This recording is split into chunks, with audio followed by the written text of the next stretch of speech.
Much fun. I want one of those. And those two as well, having far too much fun. We're stuck on the desk and not able to go anywhere. They've chained us, by the way. We actually can't get off our chairs anymore.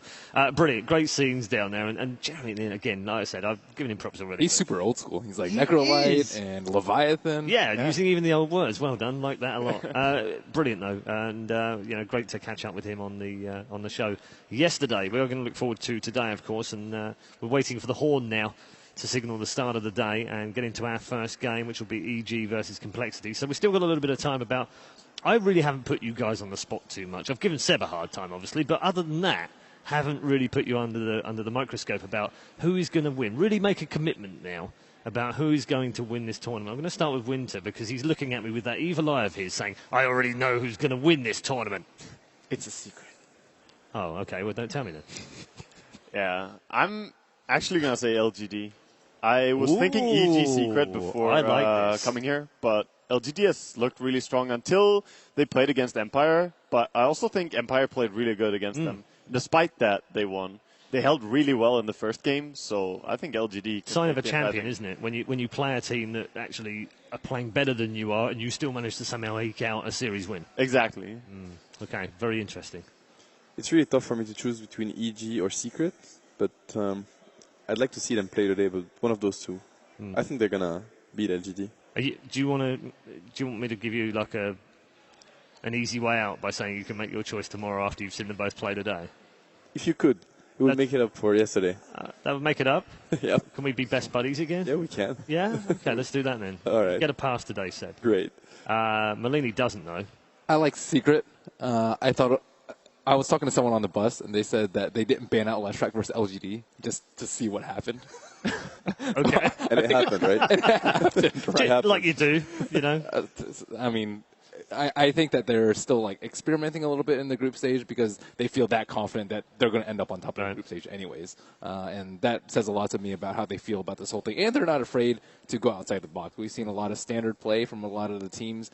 Maybe some of the lower bracket teams try things a little bit. But the upper bracket teams, they're pretty straightforward. And Secret's the only one that I think will bring something super innovative. Okay. What about EG? Because I have this incredible stat that Nahaz gave me, which is the first 6 games they played in the group stage, they used 25 different heroes. That would suggest that they're not frightened of experimenting either.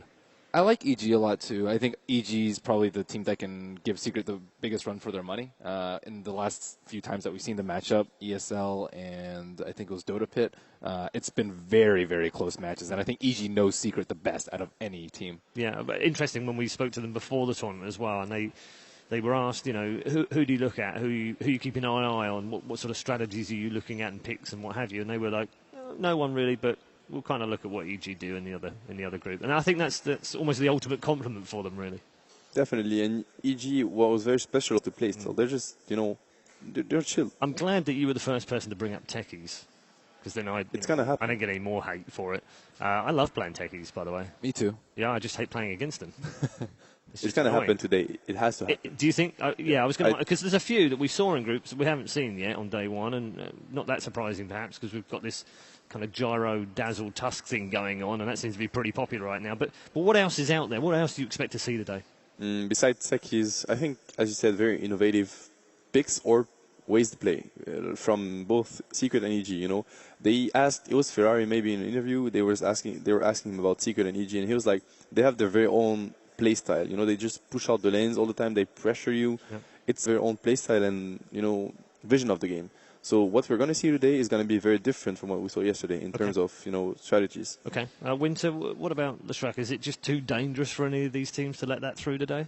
Yeah, I think that hero is just way too strong. And I'm going back to what Seth pointed out before this. Like when you talk about Secret, they are, I think, the only team, like the strongest team that utilizes the advantage. And when they're pushing out the lanes, they're pressuring you. Every time you make a small mistake, if you look at their games, you give away a pickoff, you're not only giving away a pickoff, you're giving away a tower, or you're giving away Roshan or map control. They're going to gain something every time you make a misstep.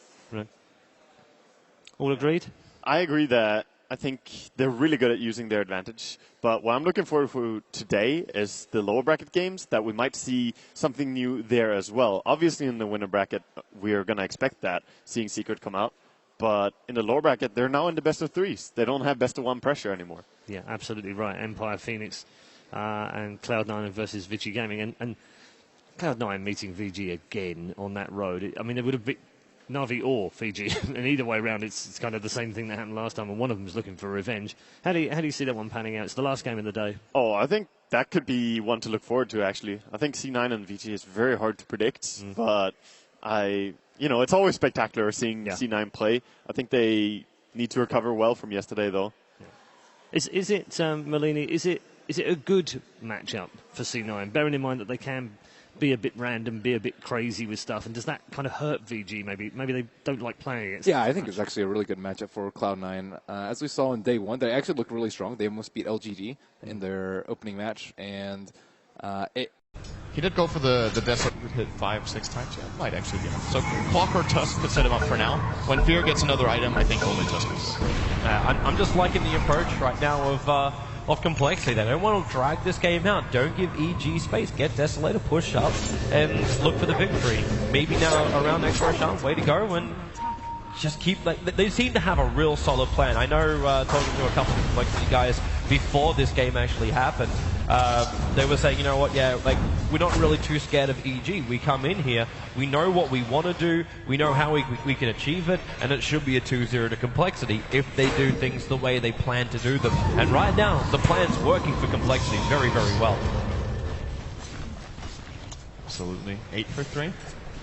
See Zizzy trying to get in position here to pressure Fear. Now, unfortunately for them, the setup they have there is a Chen. He's pretty garbage at that, so that is not going to happen. Just blink out and TP out. And no control from him.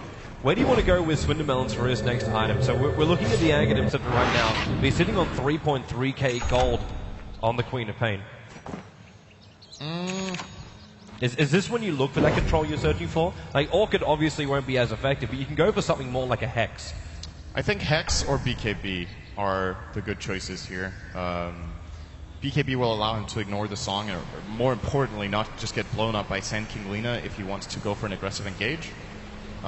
Alternatively, like you said, Orchid or Hex, I don't know. It's actually going to be a pretty early Orchid anyway. Like, if you consider he went for Axe first, you could get an Orchid right now, let's say minute 22.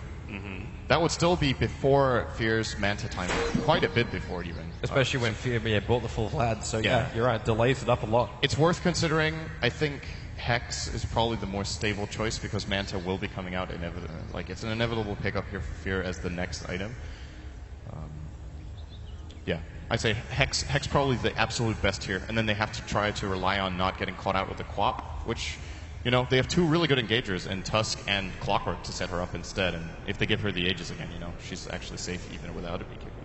Maybe we can look towards the situation right now. So Complexity, we're going to assume they're going to get the Tier 2 tower without any kind of counter initiation from EG, unless EG really want to heavily commit into something like that. I almost feel like they just want to buy some time until that point. Let's think about Complexity moving up to the Tier 3 towers. What do they need to get past EG's lineup, knowing they're going up against such big AoE control, be it through the biggest one, Song of the Siren, but also coming in through Light Strike Arrays, Winter's Curse, all these things. How do they actually get all the way up and take a Rakta without putting themselves in terrible, terrible danger? I like the idea of getting a pipe in this particular game. I think against Sand King Lina, it's a really great item choice. Either that or a secondary Glimmer Cape on Chen. So the way EG will be looking to defend high ground will most definitely be either a wraparound with Song of the Siren or just flat out just walking into them and trying to catch and set up for a two-man Burrow Epi. But should you be able to Glimmer Cape one of those targets during that, they might simply stay alive with Glimmer Cape, Hand of God, and Mech. And then you can really turn the fight on its head. If Epicenter is used and they don't find a kill, I simply think EG will run out of steam, at least for now, right? Because AM's teamfight contribution right now is really weak. The only thing he can do is get a good Mana Void if Queen of Pain is low on mana, but he can't jump into a Clinks. Like, he's going to get 4-shot if he tries to contribute to the fight until he has Manta. Yep. So there is definitely a timing window right here for Complexity where the fights will be more or less 5-on-4 plus Mana Void. And I think they're getting this top tier 2 for free. I would be very surprised if EG even try for this. They'll more likely be looking to trade for bottom tier 1, where AUI is currently pushing out with his Illus. Universe inside Sandstorm will blink out here as Meander is moving down. Yeah, they don't have any detection. Like, that was Fly. Now actually, it's the Dire Sentry ward, which is down the mid lane. If Moonmeander actually drags his creep wave up, he's going to reveal the Observer ward here, and in fact, that's exactly what he does. So EG actually know where Complexity's vision is. But EG also, like, this warding from I.M.O, he puts an Observer ward as well as a Sentry ward down inside the Radiant jungle. This looks like a very aggressive warding position for the position they're in the game. It allows Sphere to farm the enemy jungle, because he can't farm his own.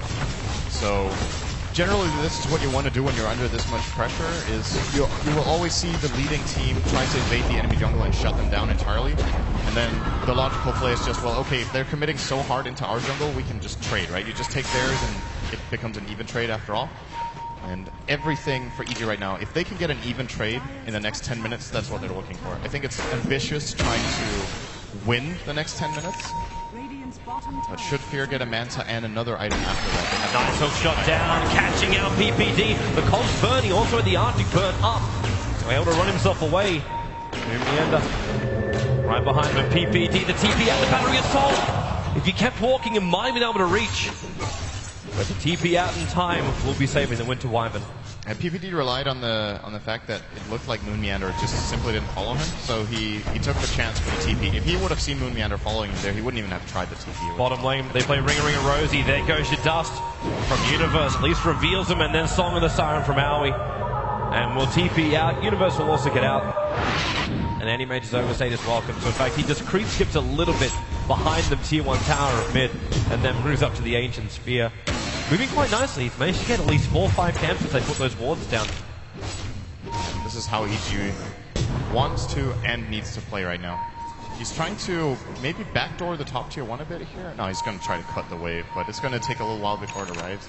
He needs to stop the momentum on the top lane. Now that Roshan's respawned, and it's a quick respawn as well for Complexity. So timing is on their side. All this space which we're talking about, which EG need to create to make sure the Animage can farm up, can get to Mana Style, it's going to start to disappear very quickly. Yeah, he's going to try for it. He's trying. Linked in there, but he's probably going to give up on it right now. But he still forced him out. And this is a game of cat and mouse right now. It's about, can Fear jump from lane to lane without getting caught too much? So far he's doing a great job. Hasn't even died this game yet. He can keep this up, being elusive here. Still, it doesn't really feel like EG are making much of a comeback. Experience-wise, they're pretty close, but the goal is this could be it. Stalling out. Blink away by Swindelmelons, but Universe and Samal, they're still right behind us. Going forward, the Light Strike Array as well is going to connect. Swindelmelons, they need to Laguna him, and the Cold. Actually, they just let the Curse go. That's a big kill. PVD will take it. But that Queen of Pain was getting completely out of control, and this actually moves the Anti-Mage into the #1 net worth position. This is where, if you're Complexity, you need to be careful with not slowing down too much. They've played a very, very good super early game, but their strategy just has a weakness when we come to minute 35. Unless if they can secure Zizzy to be able to attack during the entire fight, he can still do a great job against AM. This is a very good step in the right direction. Yep, taking out Roshan. Easily claiming the Roche here. 23 minutes in. That's with the Aegis. Close to BKB as well.